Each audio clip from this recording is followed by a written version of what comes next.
Il y a des chrétiens qui prient, jeûnent et recherchent Dieu sincèrement.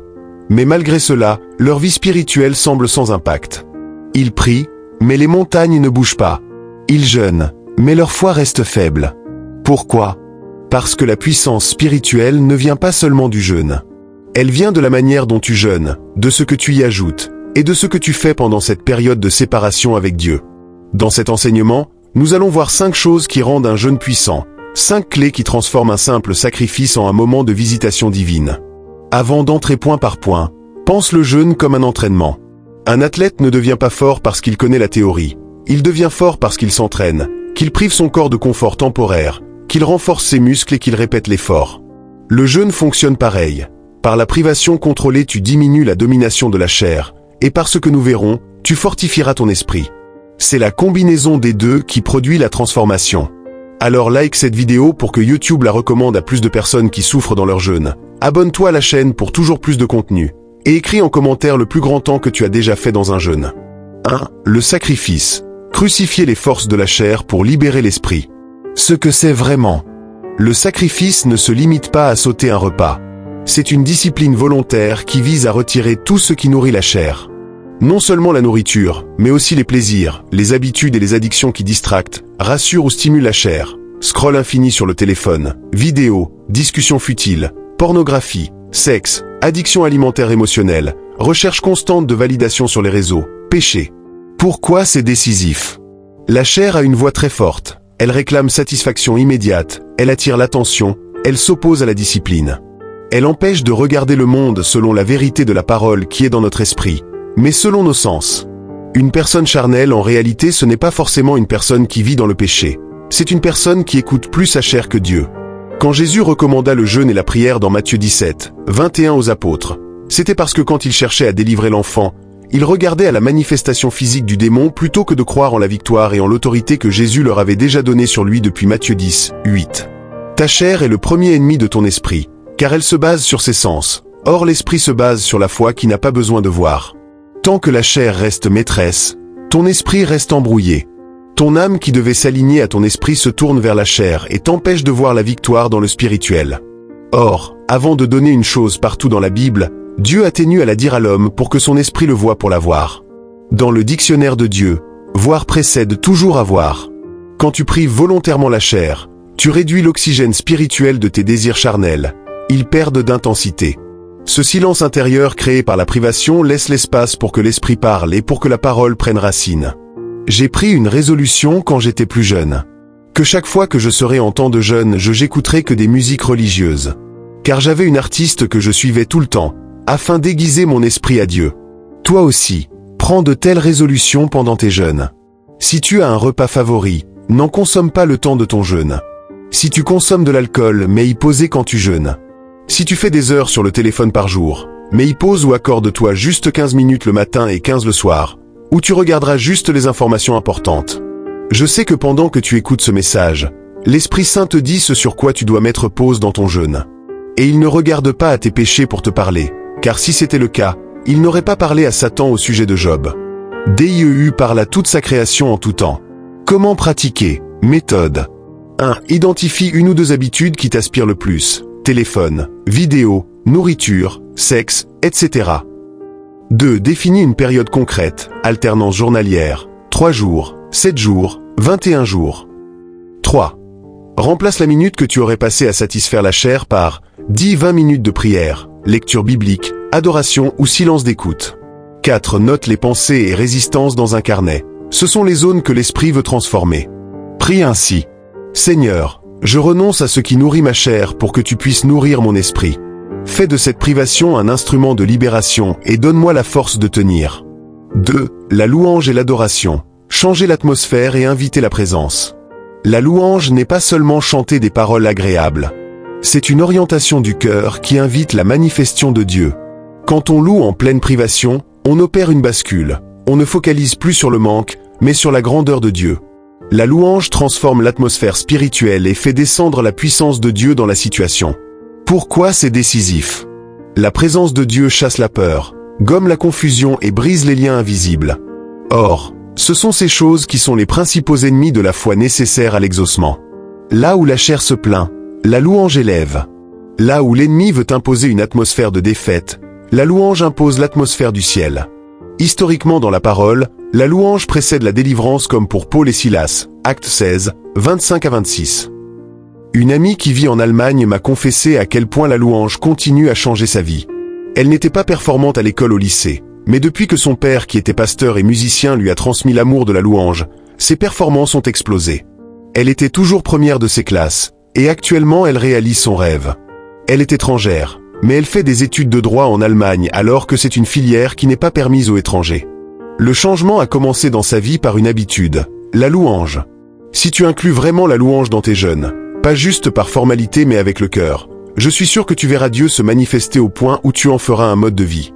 Car la Bible déclare, Dieu siège au milieu des louanges de son peuple. Psaume 22, 4. Comment pratiquer? 1. Prévois des temps fixes de louange chaque jour du jeûne, matin plus soir. 2. Utilise des chants bibliques, psaumes et paroles de reconnaissance. 3. Alterne, silence d'adoration, écoute, chant à haute voix ou action de grâce. 4. Si tu es seul, choisis 20-30 minutes de louange consciente. Nomme 3-5 raisons de remercier Dieu à haute voix. Et prie ainsi. Seigneur, j'élève ma voix en louange. Que ta présence vienne, que ta paix me recouvre. Que ta gloire remplisse cet endroit et chasse toute oppression.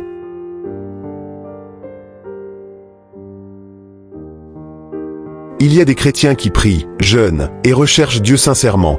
Mais malgré cela, leur vie spirituelle semble sans impact. Ils prient, mais les montagnes ne bougent pas. Ils jeûnent, mais leur foi reste faible. Pourquoi? Parce que la puissance spirituelle ne vient pas seulement du jeûne. Elle vient de la manière dont tu jeûnes, de ce que tu y ajoutes, et de ce que tu fais pendant cette période de séparation avec Dieu. Dans cet enseignement, nous allons voir 5 choses qui rendent un jeûne puissant, 5 clés qui transforment un simple sacrifice en un moment de visitation divine. Avant d'entrer point par point, pense le jeûne comme un entraînement. Un athlète ne devient pas fort parce qu'il connaît la théorie. Il devient fort parce qu'il s'entraîne, qu'il prive son corps de confort temporaire, qu'il renforce ses muscles et qu'il répète l'effort. Le jeûne fonctionne pareil. Par la privation contrôlée, tu diminues la domination de la chair, et par ce que nous verrons, tu fortifieras ton esprit. C'est la combinaison des deux qui produit la transformation. Alors like cette vidéo pour que YouTube la recommande à plus de personnes qui souffrent dans leur jeûne. Abonne-toi à la chaîne pour toujours plus de contenu. Et écris en commentaire le plus grand temps que tu as déjà fait dans un jeûne. 1. Le sacrifice. Crucifier les forces de la chair pour libérer l'esprit. Ce que c'est vraiment. Le sacrifice ne se limite pas à sauter un repas. C'est une discipline volontaire qui vise à retirer tout ce qui nourrit la chair. Non seulement la nourriture, mais aussi les plaisirs, les habitudes et les addictions qui distractent, rassurent ou stimulent la chair. Scroll infini sur le téléphone, vidéos, discussions futiles, pornographie, sexe, addiction alimentaire émotionnelle, recherche constante de validation sur les réseaux, péché. Pourquoi c'est décisif? La chair a une voix très forte. Elle réclame satisfaction immédiate, elle attire l'attention, elle s'oppose à la discipline. Elle empêche de regarder le monde selon la vérité de la parole qui est dans notre esprit, mais selon nos sens. Une personne charnelle, en réalité, ce n'est pas forcément une personne qui vit dans le péché. C'est une personne qui écoute plus sa chair que Dieu. Quand Jésus recommanda le jeûne et la prière dans Matthieu 17, 21 aux apôtres, c'était parce que quand il cherchait à délivrer l'enfant, il regardait à la manifestation physique du démon plutôt que de croire en la victoire et en l'autorité que Jésus leur avait déjà donnée sur lui depuis Matthieu 10, 8. Ta chair est le premier ennemi de ton esprit, car elle se base sur ses sens. Or l'esprit se base sur la foi qui n'a pas besoin de voir. Tant que la chair reste maîtresse, ton esprit reste embrouillé. Ton âme qui devait s'aligner à ton esprit se tourne vers la chair et t'empêche de voir la victoire dans le spirituel. Or, avant de donner une chose partout dans la Bible, Dieu a tenu à la dire à l'homme pour que son esprit le voie pour la voir. Dans le dictionnaire de Dieu, voir précède toujours à voir. Quand tu prives volontairement la chair, tu réduis l'oxygène spirituel de tes désirs charnels. Ils perdent d'intensité. Ce silence intérieur créé par la privation laisse l'espace pour que l'esprit parle et pour que la parole prenne racine. J'ai pris une résolution quand j'étais plus jeune. Que chaque fois que je serai en temps de jeûne, j'écouterai que des musiques religieuses. Car j'avais une artiste que je suivais tout le temps, afin d'aiguiser mon esprit à Dieu. Toi aussi, prends de telles résolutions pendant tes jeûnes. Si tu as un repas favori, n'en consomme pas le temps de ton jeûne. Si tu consommes de l'alcool, mais y poser quand tu jeûnes. Si tu fais des heures sur le téléphone par jour, mais y pose ou accorde-toi juste 15 minutes le matin et 15 le soir, où tu regarderas juste les informations importantes. Je sais que pendant que tu écoutes ce message, l'Esprit Saint te dit ce sur quoi tu dois mettre pause dans ton jeûne. Et il ne regarde pas à tes péchés pour te parler, car si c'était le cas, il n'aurait pas parlé à Satan au sujet de Job. DIEU parle à toute sa création en tout temps. Comment pratiquer? Méthode. 1. Identifie une ou deux habitudes qui t'aspirent le plus. Téléphone, vidéo, nourriture, sexe, etc. 2. Définis une période concrète, alternance journalière, 3 jours, 7 jours, 21 jours. 3. Remplace la minute que tu aurais passée à satisfaire la chair par 10-20 minutes de prière, lecture biblique, adoration ou silence d'écoute. 4. Note les pensées et résistances dans un carnet. Ce sont les zones que l'esprit veut transformer. Prie ainsi. Seigneur, je renonce à ce qui nourrit ma chair pour que tu puisses nourrir mon esprit. Fais de cette privation un instrument de libération et donne-moi la force de tenir. 2. La louange et l'adoration. Changer l'atmosphère et inviter la présence. La louange n'est pas seulement chanter des paroles agréables. C'est une orientation du cœur qui invite la manifestation de Dieu. Quand on loue en pleine privation, on opère une bascule. On ne focalise plus sur le manque, mais sur la grandeur de Dieu. La louange transforme l'atmosphère spirituelle et fait descendre la puissance de Dieu dans la situation. Pourquoi c'est décisif? La présence de Dieu chasse la peur, gomme la confusion et brise les liens invisibles. Or, ce sont ces choses qui sont les principaux ennemis de la foi nécessaires à l'exaucement. Là où la chair se plaint, la louange élève. Là où l'ennemi veut imposer une atmosphère de défaite, la louange impose l'atmosphère du ciel. Historiquement dans la parole, la louange précède la délivrance comme pour Paul et Silas, Actes 16, 25 à 26. Une amie qui vit en Allemagne m'a confessé à quel point la louange continue à changer sa vie. Elle n'était pas performante à l'école au lycée, mais depuis que son père qui était pasteur et musicien lui a transmis l'amour de la louange, ses performances ont explosé. Elle était toujours première de ses classes, et actuellement elle réalise son rêve. Elle est étrangère, mais elle fait des études de droit en Allemagne alors que c'est une filière qui n'est pas permise aux étrangers. Le changement a commencé dans sa vie par une habitude, la louange. Si tu inclus vraiment la louange dans tes jeûnes, pas juste par formalité mais avec le cœur, je suis sûr que tu verras Dieu se manifester au point où tu en feras un mode de vie. Car la Bible déclare, Dieu siège au milieu des louanges de son peuple. Psaume 22, 4. Comment pratiquer? 1. Prévois des temps fixes de louange chaque jour du jeûne, matin plus soir. 2. Utilise des chants bibliques, psaumes et paroles de reconnaissance. 3. Alterne, silence d'adoration, écoute, chant à haute voix ou action de grâce. 4. Si tu es seul, choisis 20-30 minutes de louange consciente. Nomme 3-5 raisons de remercier Dieu à haute voix. Et prie ainsi. Seigneur, j'élève ma voix en louange. Que ta présence vienne, que ta paix me recouvre. Que ta gloire remplisse cet endroit et chasse toute oppression.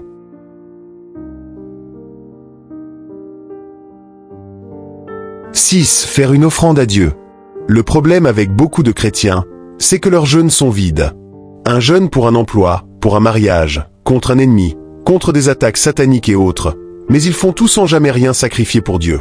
Or, ces mêmes chrétiens sont prêts à faire de nombreux sacrifices par amour ou pour leur famille. Cela n'est pas forcément mauvais, et parfois même c'est ce que Dieu attend de nous. Mais cesse d'être chiche avec Dieu. Cesse de demander à Dieu sans rien faire de ton côté.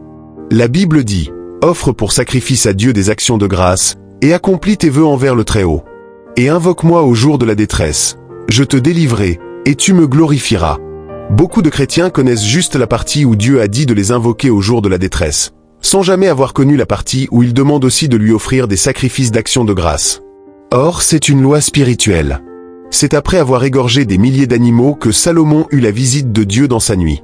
C'est après avoir pratiquement sacrifié son fils Isaac que Abraham reçut la confirmation de la promesse de Dieu au point où Dieu a juré par lui-même, chose qui n'était jamais arrivée dans la Bible.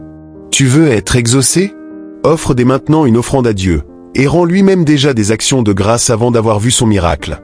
Plusieurs fois quand je voulais voir mon niveau de revenu augmenter, je faisais une offrande bien au-dessus de ce que j'avais l'habitude de donner à Dieu.